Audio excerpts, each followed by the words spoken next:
जेठ 2080 काठमाडौँ प्रहरीले एकैसाथ नेपालका चर्चित हास्य कलाकार र युट्युबरहरूलाई पक्राउ गर्छ। आरोप अनलाइन जुवाको अवैध प्रचार प्रसार।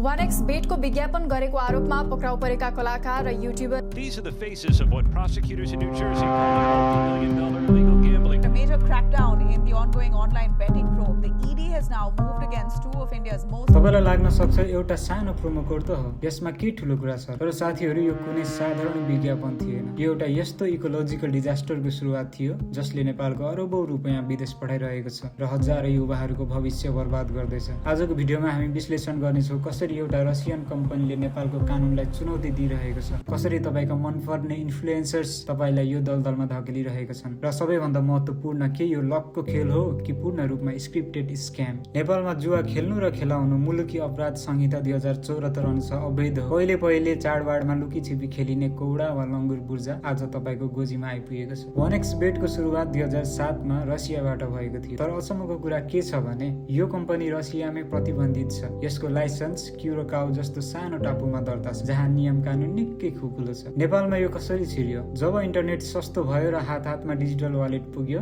तब यो कम्पनीहरूले नेपाललाई आफ्नो गोल्डन मार्केट देखे। तपाईले युट्युबमा भिडियो हेर्दा वा फेसबुक चलाउँदा देख्नु भएको होला। मेरो प्रोमो कोड प्रयोग गर्नुस् र 100% बोनस पाउनु। यी इन्फ्लुएन्सर्सहरूलाई एउटा भिडियो बनाएको लाखौं रुपैयाँ अफर गरिन्छ। उनीहरूलाई मतलब छैन तपाईले पैसा हार्नुहुन्छ कि जित्नुहुन्छ। उनीहरूलाई त केवल रिफरल कमिसनसँग मतलब छ। यस्ता एपका एल्गोरिदमहरू यसरी डिजाइन गरिएका हुन्छन् कि सुरुमा तपाईलाई धेरै जित दिलाउँछन्। यसलाई मनोवैज्ञानिकमा डोपामिन हिट भनिन्छ। जब तपाईलाई लाग्छ कि मैले त ट्रिक बुझे, अब तपाई ठूलो रकम दाउमा लगाउनुहुन्छ र त्यहाँबाट तपाईको पतन सुरु हुन्छ। सम्झनुस्, the house always wins. Casino कहिले घाटामा जाँदैन। नेपालमा 1xBet चलाउन पैसा लोड गर्दा प्राय एजेन्टहरूको प्रयोग हुन्छ। यो पैसा सिधै नेपाल ब्याङ्कमा जाँदैन, यो हुन्डी मार्फत विदेश पुग्छ। यसले गर्दा नेपालको फरेन एक्सचेन्ज रिजर्भमा दबाव पर्छ, अर्थात् तपाईले जुवामा हारेको एक रुपैयाँ देशको अर्थतन्त्रलाई खोक्रो बनाउँदैछ। अब अलिकति हाँसउठ्दो कुरा गरौँ। 1xBet को विज्ञापनमा भनिन्छ घरमै बसेर करोडपति बन्नुहोस्। कस्तो गजबको कुरा। यदि घरमै बसेर मोबाइल थिचेर करोडपति भइन्थ्यो भने यो देशका युवाहरू किन मरुभूमिमा 50 डिग्रीको गर्मीमा पसिना बगाउन जान्थे होला र? हाम्रो सिस्टम पनि कस्तो छ भने जबसम्म पानी टाउकोमाथि पुग्दैन तबसम्म कसैले केही गर्दैन। प्रहरीले केही कलाकारहरूलाई समात्यो, केही दिन न्युज बन्यो, तर आज पनि टेलिग्राम र फेसबुकमा हजारौं एजेन्टहरू खुल्लमखुल्ला सक्रिय छन्। साथीहरू, अनलाइन ग्याम्बलिङ कुनै इन्भेस्टमेन्ट होइन,